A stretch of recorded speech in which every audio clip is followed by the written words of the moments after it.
বাবা এমন সময়ে অসময়ে সেটা নিয়ে তাকে খোঁটা দেন। যেমন সবাই মিলে খেতে বসেছে, তখন বাবা বললেন, আমাদের টুম্পার বাংলাদেশে কি হয়েছে তোমরা শুনেছ? বাধ্য হয়ে তখন কাউকে জিজ্ঞেস করতে হয় কি হয়েছে। বাবা তখন হাত পা নেড়ে বলেন, একটা লঞ্চ বোঝাই করে মানুষ নিয়ে যাচ্ছে, কথা নাই বার্তা নাই, মেঘনার মাঝখানে সেটা মার্বেলের মতো ডুবে গেল, 500 মানুষ শেষ।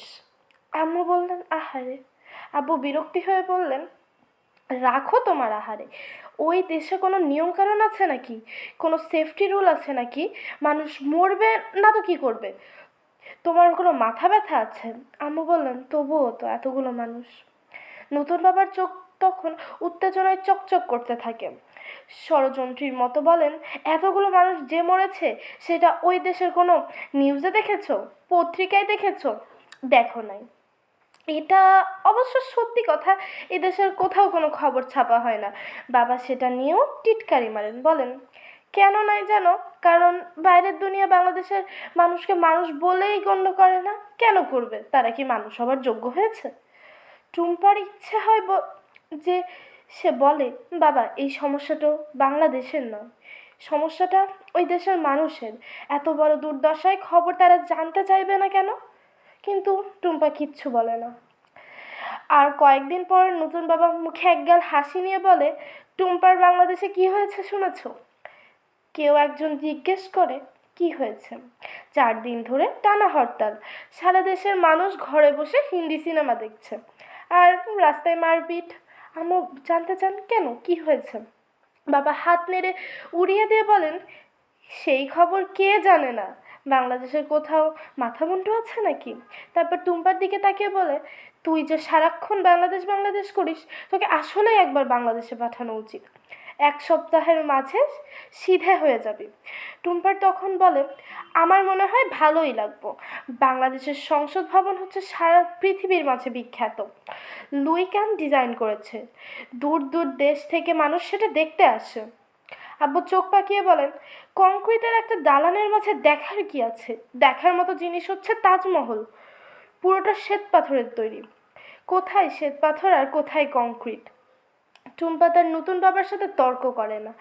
বাবা তখন গজগজ করে বলে, প্লেনের ভাড়া অনেকগুলো টাকা, তা না হলে আমি সত্যিই তোকে বাংলাদেশে পাঠাতাম। টুম্পা তখন বলে, আমি টাকা জমাচ্ছি, যখন প্লেনের টিকিটের টাকা হবে আমি নিজেই যাব। গিয়ে কি করবি শুনি? পৃথিবীর সবচেয়ে বড় ম্যানগ্রোভ ফরেস্ট হচ্ছে বাংলাদেশে, সুন্দরবন, যেখানে রয়্যাল বেঙ্গল টাইগার থাকে, সেই বাঘ দেখব। লিন্টন তখন বলে, আমিও যাব, আমিও বাঘ দেখব। টুম্পা বলে, আমি যখন বড় হব, অনেক টাকা হবে, তখন তোকে নিয়ে যাব, এখন পারবো না। কেন পারবে না? কেন নেবে না?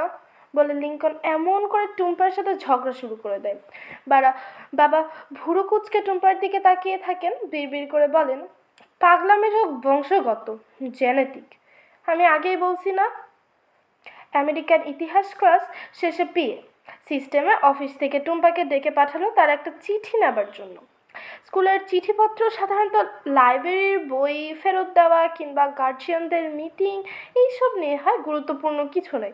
কিন্তু তবুও টুম্পা তখনই চিঠিটা নিয়ে এলো। খামের উপর তার নামটি হাতে লেখা।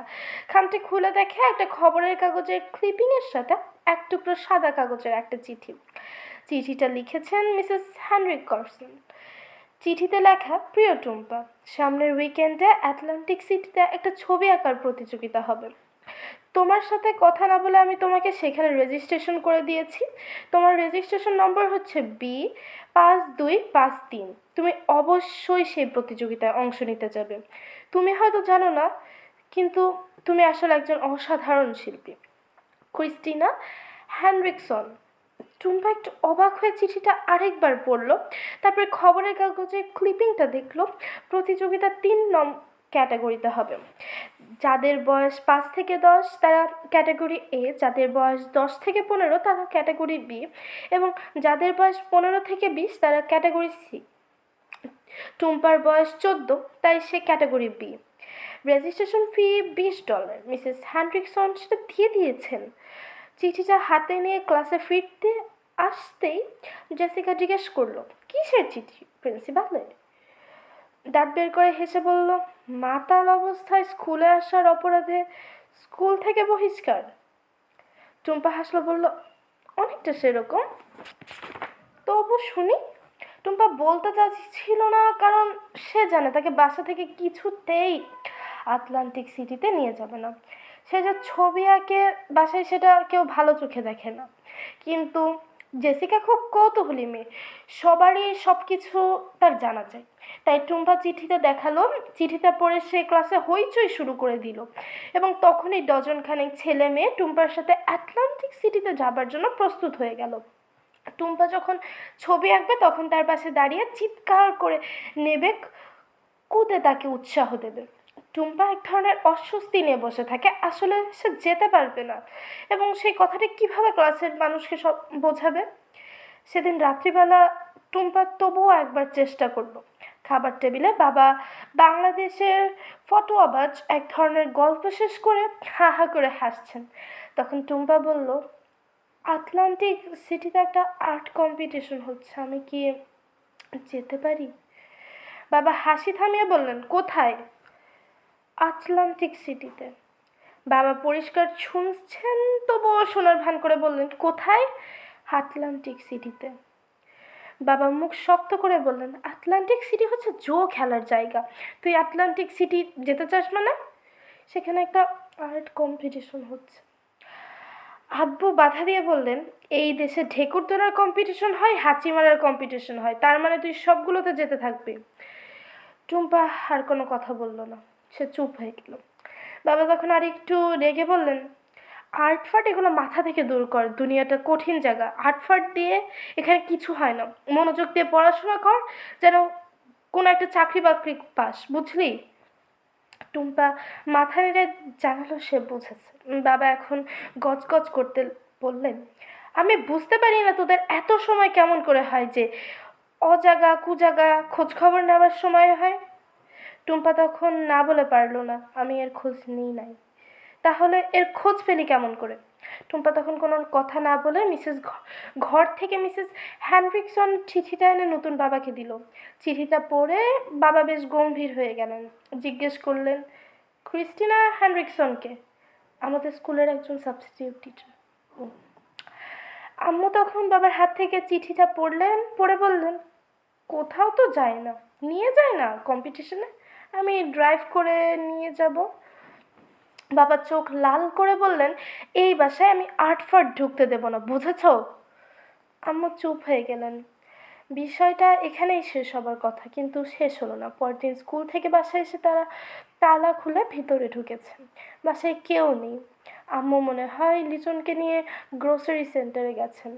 টুম্পা ফ্রিজ খুলে একটা হটডগ বের করে মাইক্রো ওভেনে গরম করেছে, তখনই টেলিফোন বাজলো। ফোন ধরে দেখে অন্য পাশে মিসেস হ্যানরিকসন। মিসেস হ্যানরিকসন খুশি খুশি গলায় বললেন, টুম্পা, কি খবর তোমার? ভালো মিসেস হ্যানরিকসন, থ্যাংক ইউ। তুমি আসছো তো আটলান্টিক সিটিতে? এটা খুব প্রেস্টিজিয়াস কম্পিটিশন। তোমার খুব কপাল ভালো, এই বছর এটা আটলান্টিক সিটিতে হচ্ছে। দিনে দিনে ঘুরে চলে আসতে পারবে। মায়াবী না হয় লাস ভেগাসে হলে কি করতে? টুম্পা ইতস্তত করে বলল, তা ঠিক, ঠিক আছে, তাহলে দেখা হবে। মিসেস হ্যানরিকসন ফোন রেখে দিচ্ছিলেন, টুম্পা তাকে ধারালো, মিসেস হ্যানরিকসন, মিসেস হ্যানরিকসন, কি হলো? আসলে আসলে আসলে কি? আসলে আমার যাওয়া হবে না। ও, মিসেস হ্যানরিকসন কয়েক মুহূর্ত চুপ করে থেকে বললেন, অন্য কোনো প্রোগ্রাম আছে? না, সেরকম কিছু না। টুম্পা ইতস্তত করে ঠিক কী বলবে বুঝতে পারলো না। তাহলে? আমার বাসা থেকে আসলে যেতে দেবে না। কথাটা বুঝতেই মিসেস হ্যানরিকসনের একটু সময় লেগে গেল। বোঝার পর জিজ্ঞেস করলেন, কেন যেতে দেবে না? টুম্পার মনে হলো ধানাই বানাই না করে সত্যি কথাই বলে দেওয়া ভালো। আসলে আমার মা বাবা আমাকে কোথাও যেতে দেয় না। কোথাও যেতে দেয় না? না, স্কুল আর বাসা ছাড়া আমি কোথাও যেতে পারি না। কেন? টুম্পা একটা লম্বা নিঃশ্বাস নিয়ে বলল, আমি জানি না। তারা অন্য কালচারের মানুষ, এই কালচারকে ভয় পায়। আমার বাবা আর আম্মুর ধারণা আমি আমি বুঝেছি, মিসেস হ্যানরিকসন বললেন। আমি দেখেছি এরকম আগেও। তোমাকে অনেক ধন্যবাদ মিসেস হ্যানরিকসন, কিন্তু তুমি বুঝতেই পারছো আমার কিছু করার নেই। মিসেস হ্যানরিকসন কিছুক্ষণ চুপ করে থেকে বললেন, টুম্পা, হ্যাঁ মিসেস হ্যানরিকসন, আমি কি তোমার বাবার সাথে কথা বলে দেখব? কোনো লাভ হবে না। উল্টো উল্টো কি? টুম্পা বলল, উল্টো হয়তো তোমাকে কিছু একটা বলে দেবেন, আমার খুব লজ্জা লাগবে তখন। মিসেস হ্যানরিকসন শব্দ করে হাসলেন, বললেন, তুমি সেটা নিয়ে চিন্তা করো না। আমাকে কেউ কিছু বললে আমি কিছু মনে করি না। তোমার বাবার টেলিফোন নাম্বারটা দাও তো। মিসেস টেলিফোন নাম্বারটা দিয়ে টুম্পা ইতস্তত হয়ে বলেই ফেললো, মিসেস হ্যানরিকসন, আমার বাবা আমার সম্পর্কে অনেক কিছু বলে ফেলতে পারে, তুমি সব কিছু বিশ্বাস করো না। কি বলবে? আমার বাবা আসলে আমার মায়ের দ্বিতীয় হাজব্যান্ড। আমার আসল বাবা ছিলেন আমার মায়ের প্রথম হাজব্যান্ড। সেই বাবার কথা আমার কিছুই মনে নেই, কিন্তু শুনেছি পাগল হয়ে গিয়েছিলেন। তাই আমার নতুন বাবা সবসময় আমাকে বলেন আমার শরীরে পাগলের রক্ত আছে। মিসেস হ্যানরিকসন থামিয়ে বললেন, ননসেন্স, যত সব বাজে কথা। তুমি ওইসব বিশ্বাস করো না তো? আমি বিশ্বাস করতে চাই না। গুড, শোনো, তুমি আমার টেলিফোন নাম্বারটা লিখে রাখো। যদি কখনো দরকার হয় আমাকে ফোন করবে, যে কোনো দরকার। Thank you Mrs Henrikson. Mrs Henrikson তার ফোন নাম্বারটা দিয়ে টেলিফোনটা রেখে দিলেন। নতুন বাবা বিকেলে যখন অফিস থেকে এলেন, তখন তার মুখ অস্বাভাবিক গম্ভীর, রাগে ধমধম করছে। কোনো কথা না বলে বসে টেলিভিশনে হিস্ট্রি চ্যানেলের দ্বিতীয় মহাযুদ্ধের কাহিনী দেখতে লাগলেন। নতুন বাবার জন্মেও এসব দেখেন না, দেখেই বোঝা যাচ্ছে কোনো কিছু নিয়ে মেজাজ খারাপ। খাবার টেবিলে কিছু না বলে খেতে লাগলেন। হাত ধুয়ে উঠে যাওয়ার আগে আম্মুকে বললেন, টুম্পার একজন টিচার কালকে সকালে টুম্পাকে তুলে নিয়ে যাবে। কোন টিচার? নাম ভুলে গেছি। কেন তুলে নিয়ে যাবে? কোথায় তুলে নিয়ে যাবে? কি যেন একটা আর্ট কম্পিটিশন। আম্মু জিজ্ঞেস করলেন, আটলান্টিক সিটিতে? নতুন বাবা মুখ থমথমে করে বললেন, হ্যাঁ। তারপর উঠে বেডরুমে চলে গেলেন। লিংটন আম্মুর পিছ পিছ ঘুরতে লাগলো। আমিও যাব আম্মু, আমিও যাব আটলান্টিক সিটি। খুব ভোরবেলা একটা বড় ভ্যানে করে মিসেস হ্যানরিকসন টুম্পাদের বাসায় হাজির হলেন। দুবার চাপা স্বরে হর্ন দিতেই টুম্পা তার ব্যাগ নিয়ে নিচে নেমে এলো। মিসেস হ্যানরিকসন চোখ নাচিয়ে বললেন, কী খবর আমাদের আর্টিস্ট? কম্পিটিশনের জন্য রেডি তো? টুম্পা একটু হাসির ভঙ্গি করে মাথা নাড়ল। মিসেস হ্যানরিকসন দরজা খুলে দিয়ে বললেন, নাও ওঠ। মিসেস হ্যানরিকসনের পাশে বসলো। সাথে সাথে মিসেস হ্যানরিকসন ভ্যান ছেড়ে দিলেন। টুম্পা সিট বেল্ট বেঁধে নিয়ে বলল, তুমি আমার বাবাকে কি বলেছিলে মিসেস হ্যানরিকসন? কেন? আমাকে যে তোমার সাথে যেতে দিচ্ছেন, এটা অসম্ভব ব্যাপার। তাছাড়া কি? তাছাড়া কাল রাতে আমার বাবার মেজাজ অসম্ভব খারাপ ছিল, মনে হচ্ছিল আমাকে ধরে কাছে খেয়ে ফেলবেন। তুমি কি বলেছিলে? মিসেস হ্যানরিকসন হাত নেড়ে পুরো ব্যাপারটা উড়িয়ে দেওয়ার ভঙ্গি করে বললেন, বিশেষ কিছু তো বলি নাই, শুধু একটু আইনের ভয় দেখিয়েছি। আইনের ভয়? হ্যাঁ, কীরকম? বলেছি একজন ছেলে বা মেয়েকে তার ইচ্ছার বিরুদ্ধে বাসায় আটকে রাখা আইনত দণ্ডনীয় অপরাধ। আমি একজন সার্টিফাইড টিচার। যদি এডুকেশন বোর্ডের কাছে অভিযোগ করি তাহলে স্ট্রেট অ্যাকশন নিতে পারে। এইসব আগডুম বাগডুম। টুম্পা হি করে হেসে বললো, এগুলো কি সত্যি কথা? আরে ধ্যাত। মিসেস হ্যানরিকসন বললেন, স্ট্রেট যদি এত কাজের হতো তাহলে তো দেশের চেহারাটাই পাল্টে যেত। টুম্পা বলল, তুমি আমার বাবাকে খুব ভয় পাইয়ে দিয়েছো। মিসেস হ্যানরিকসন বললেন, আসলে আমি এমন কিছুই ভয় দেখাইনি, তোমার বাবা মানুষটাই ভীতু। মিসেস হ্যানরিকসন ছোট রাস্তা থেকে একটু বড় রাস্তায় উঠলেন। টুম্পা, তোমাকে একটা জিনিস বলে রাখি, আমি যে অনেক হইচই করে তোমাকে এই কম্পিটিশনে নিয়ে যাচ্ছি, সেটা থেকে তোমার যেন কোনো ভুল ধারণা না হয়। কি ভুল ধারণা? ছবি আঁকা হচ্ছে একটা ক্রিয়েটিভ কাজ, গল্প কবিতা সেটাও হচ্ছে ক্রিয়েটিভ কাজ। ক্রিয়েটিভ কাজের মাঝে কোনো কম্পিটিশন হয় না। কম্পিটিশন ব্যাপারটাই হচ্ছে এক ধরনের ছেলে মানুষই। আমি কম্পিটিশন পছন্দ করি না, কারণ কম্পিটিশন একজন আরেকজনকে হারাতে চেষ্টা করে। আসলে একজন কখনোই অন্যজনকে হারাতে পারবে না, সবসময় আরেকজনকে জিতিয়ে দেওয়ার চেষ্টা করবে, তাহলেই তো সবাই জিতবে। আমি তোমাকে কিন্তু কম্পিটিশনে জেতানোর জন্য নিয়ে যাচ্ছি না। তাহলে কিসের জন্য নিয়ে যাচ্ছ? আমি তোমাকে কম্পিটিশনে অংশ নেওয়ার জন্য নিয়ে যাচ্ছি। এখানে অংশ নিলেই তুমি আরও ঠিক তোমার মতো অনেক শিল্পীদের সাথে দেখা পাবে, তাদের সাথে সময় কাটাতে পারবে, কথা বলবে, বুঝতে পারবে।